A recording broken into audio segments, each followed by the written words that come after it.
3 rings for the elven kings, 7 for the dwarven lord, 1 the land of more.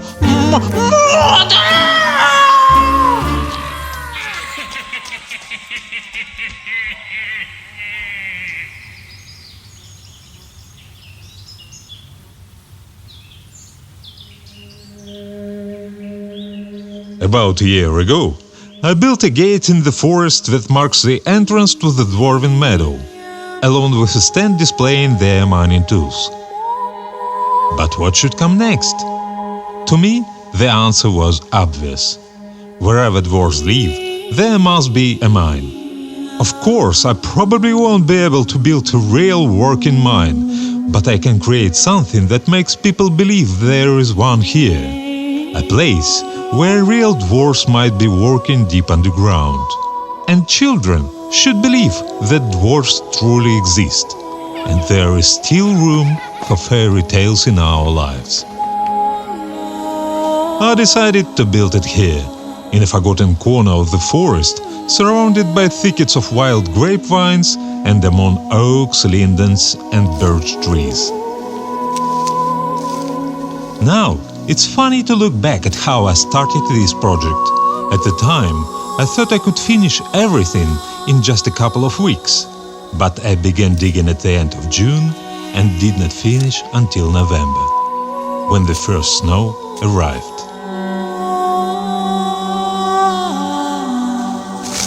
I often tell myself that I would not delve too deep into details and will just do the work quickly. But once the work begins, the appetite for it grows. Soon it feels like there is an eternity ahead, and there is no reason to rush. After all, the result is what really matters. First, I need to dig a pit for the foundation of the mine's entrance. I've already made a rough sketch and know the approximate size of the entrance to the stone quarry, about 1.5 by 1.2 meters.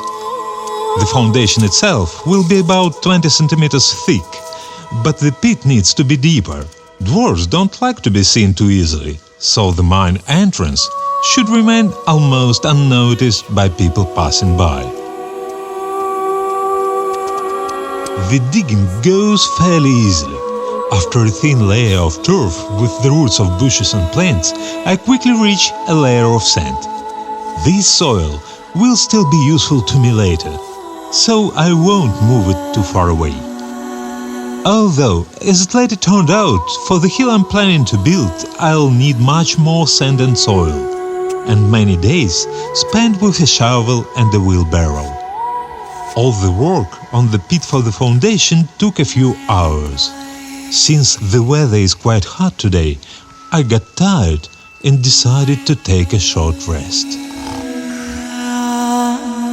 The hole clearly is not the right size for me, but it is surprisingly cozy. I think the dwarves will appreciate my efforts.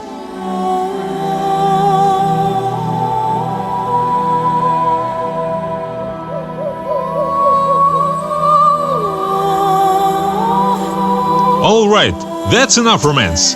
Time to build the foundation.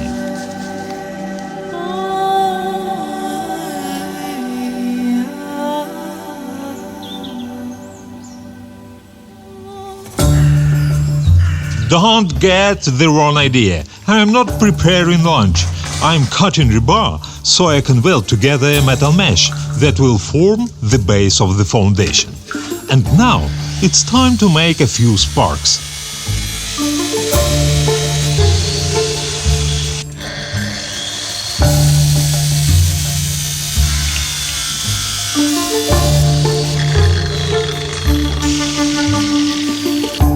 I mark an old kitchen table to match the size of a future grid. In this case, the cells will be 15 by 15 centimeters. I need to make 2 of these grids and connect them with vertical pieces of rebar. These screws help hold the rebar in place while I am welding. Professional welders use proper welding tables, but that is not my situation. Let's be clear right away. If you need a welder, you should absolutely not hire someone like me. Of course, I can weld the rebar for this mine, but only because the dwarves trust me, and the loads on the foundation here are not that critical. So my crooked and uneven welds work just fine for the dwarves. As for me, I follow one simple rule. If you are going to embarrass yourself, go all the way.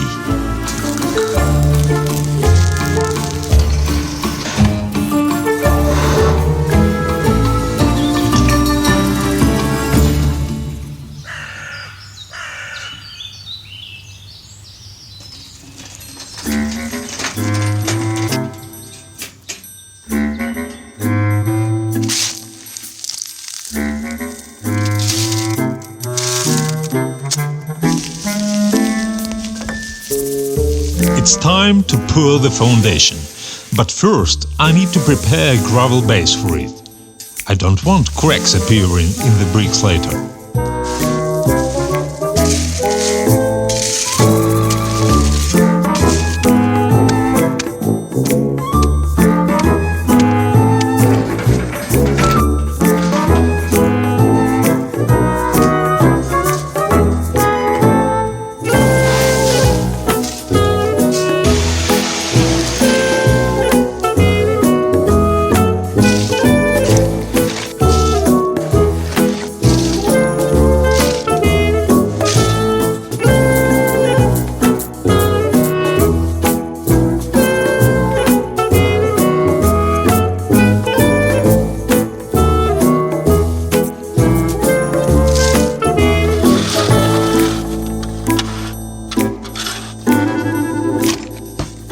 This is a special waterproof coating that prevents the brick walls of the mine from absorbing moisture from the foundation and eventually breaking down from temperature changes. After all, I'm building this to last for centuries. The average lifespan of a dwarf is about 300 years, so the mine should last at least 3 generations. Oh, I also need to install some non-slip tiles here.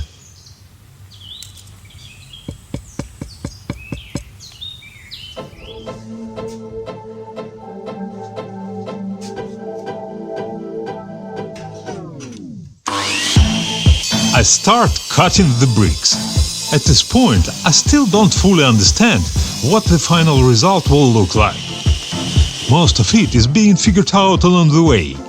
But one thing I know for sure: the arch will need rounded bricks. I mark the bricks so it is easier to shape them into the form I need. Here we go! The dusty work begins!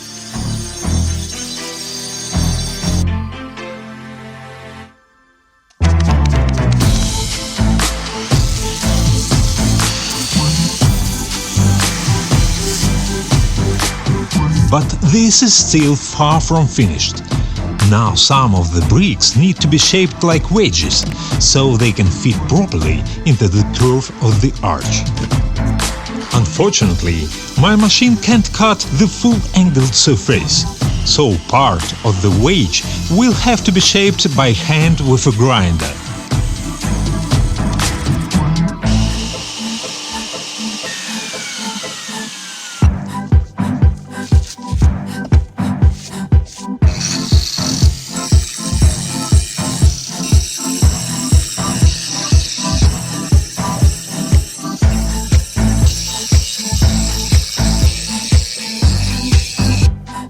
Now everything is ready. Time for the creative part. A little drawing, a little carving.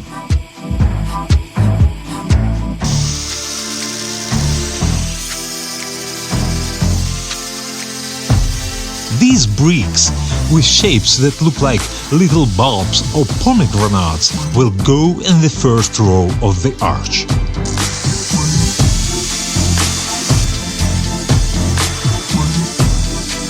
I'm certainly no Michelangelo, but I also believe that the first step is to take the brick and cut away what is not necessary.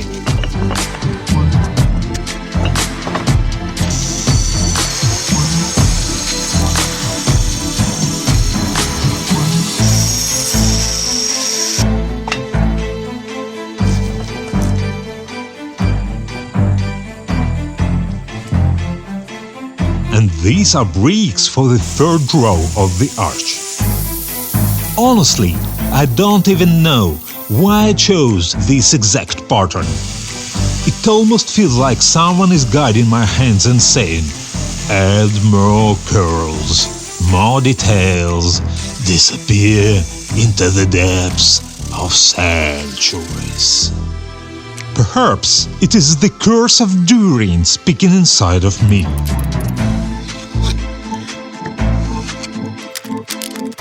I cut the bricks in half and rounded their ends, and believe it or not, I forgot to film how I carved the ornament into them. But don't worry, you will see the result a little later.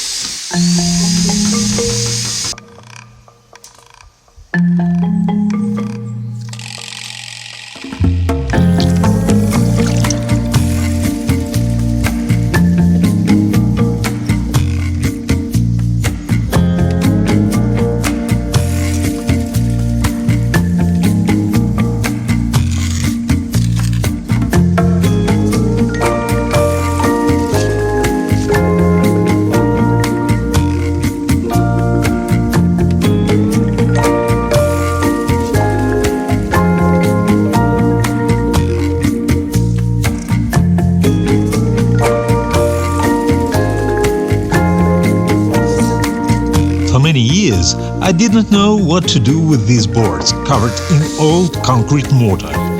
But now they have finally found their purpose. I will turn them into wooden lintels and build them into the brickwork. Later I'll attach the doors to them.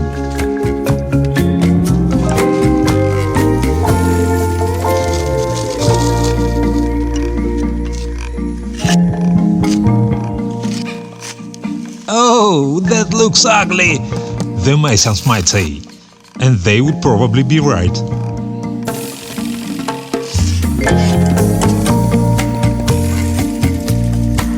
And here are those flat decorative bricks that will form the second row of the arch.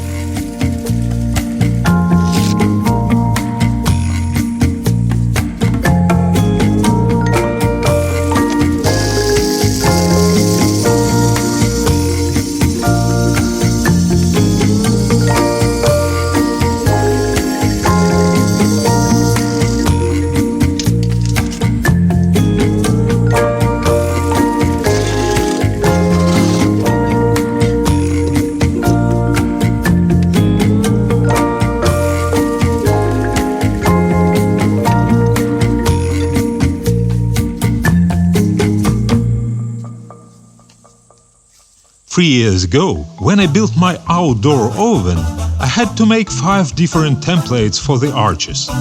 This type of template is called a centering form. So, when I planned the arch for the mine, I already knew I would reuse one of those oven templates. In this case, the one with 35 cm radius works perfectly. That's the same form I used here when building the oven. Come here, you will be useful in the mine. I mark the template according to the number of bricks prepared for the arch. That way, it's easy to keep everything aligned and reach the top of the arch at exactly the right distance, where the keystone brick will go.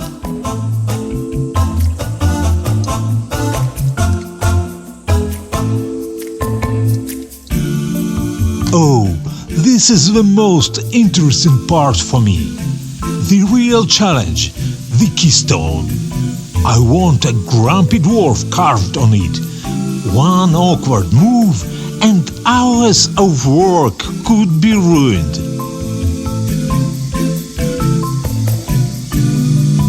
But everything went wrong again. This dwarf seems to look like me. Well, yes, that's about right. A grumpy dwarf.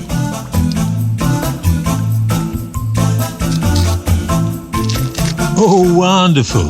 The keystone fits perfectly on the first try, and I don't even need to trim anything. That almost never happens to me.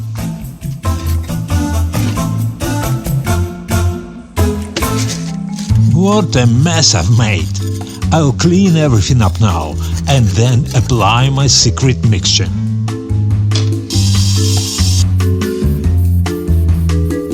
These special bricks will come in handy where the vertical wall meets the arch, so no joints or cut edges of bricks are visible.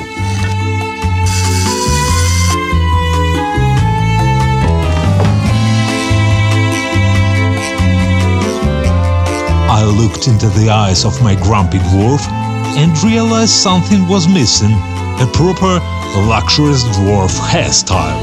I'll have to carve it.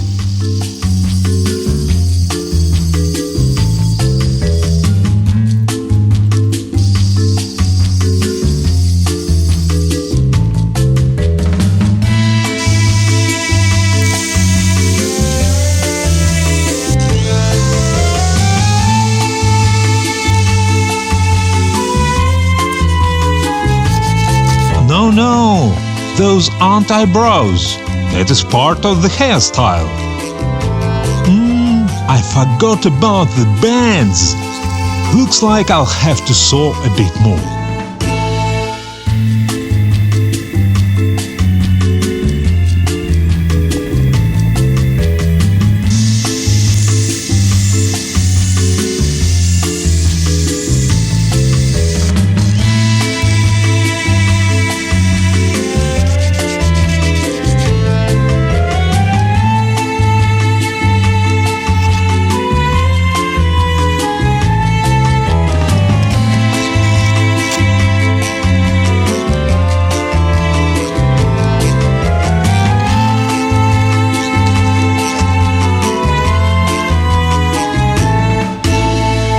All right, masons, not another word. One day I'll improve, I swear. I start digging around the mine, so I can fill the area with gravel. I need the groundwater to flow downward instead of collecting along the walls of the mine.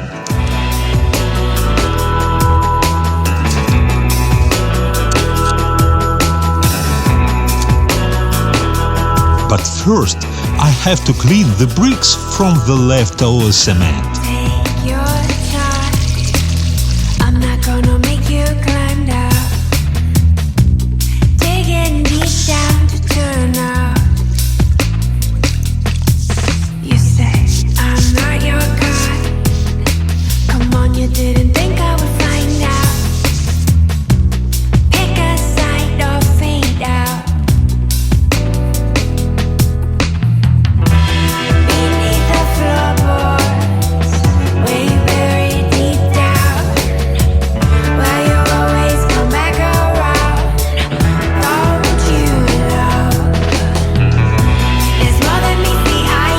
Logs came from an old shed that was taken apart.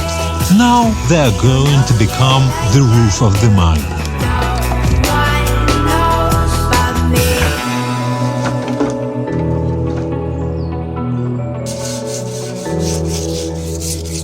It's no crime in letting your desires show now. We both know you can hold out. The walls need protection from moisture, so I cover them with a waterproof bitumen coating. But that turned out to be harder than I expected. It is very thick. So, for the remaining walls, I used a cement waterproofing layer instead.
Now, you've probably noticed that I built everything from leftover materials and scraps.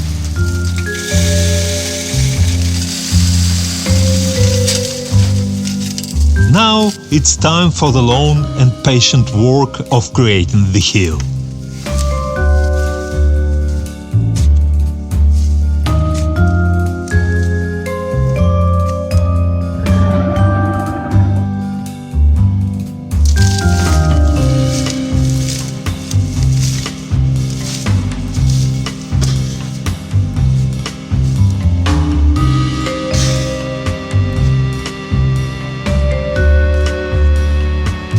All this clay, sand and soil was dumped in the forest by people after building their houses. Of course, they had no idea that they were actually helping the dwarves. And me as well.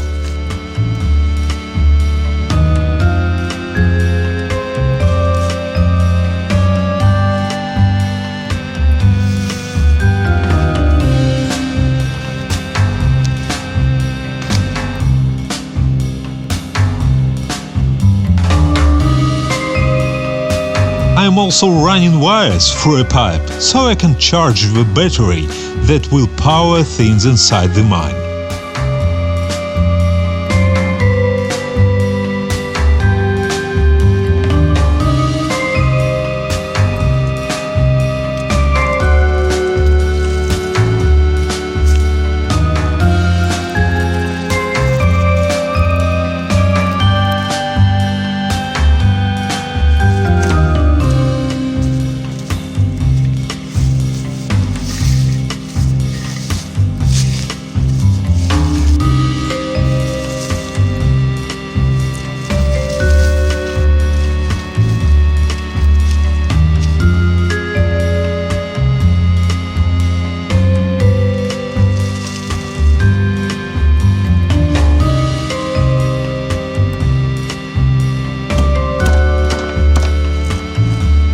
Turned out that the soil barriers were not high enough, so I had to reinforce the structure.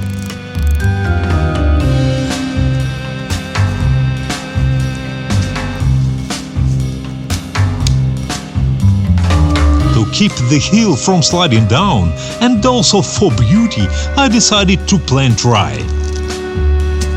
It is October now, and I hope that by next summer I'll be able to bake the first loaf of dwarven bread from it.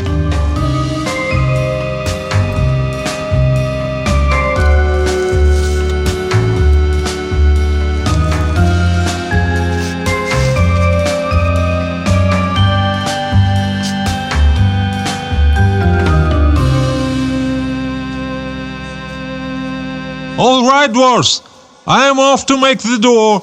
Don't get lost.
few places I apply wax to create the look of aged wood. That way, the first layer of paint will show through the boards, the one left behind from the time of the dwarves' great-great-grandfathers.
Next comes epoxy resin. I'll add a little bit of celebration to it in the form of glitter.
arrive at the moment this whole mine was created for. It is time to let the dwarves move in. Still don't believe they exist? I'll prove it to you. Just give me a moment while I make a case for the speaker.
Get ready. The dwarves are about to appear. Boy, Marlin Led, get over here. Look at that. There is something outside there. You see? What I'm doing? I'm the fella as big as Borg. Get your ex-bomber. Let's get him before he sees us.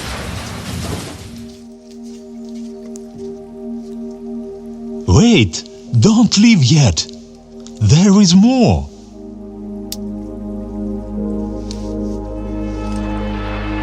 Boy, Marlin Led, get over here. Look at that. There is something outside there. You see? What I'm doing? I'm the fella as big as Borg.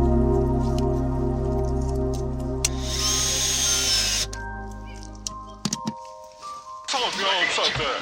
You see? What I'm doing? I'm the fella. Get over here. Look at that. There is...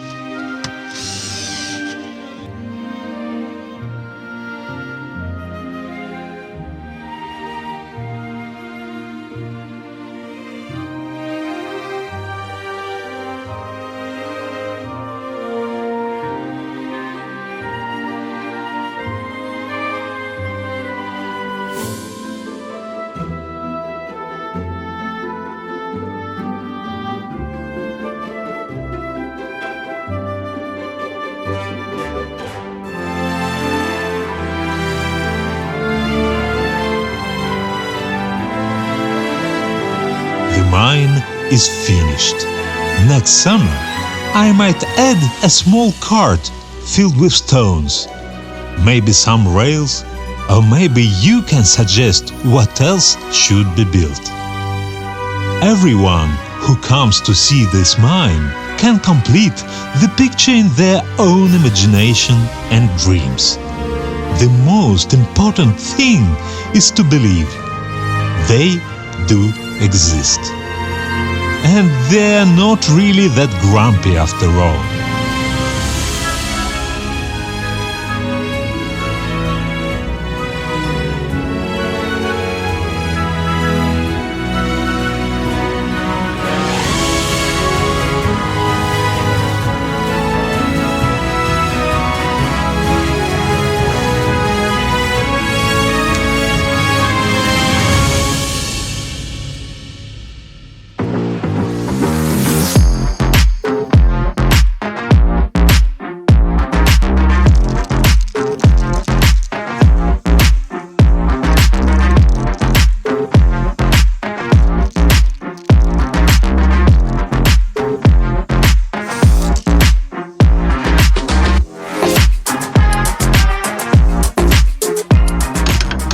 Anybody home? Get out of my sight, cloud sniffer!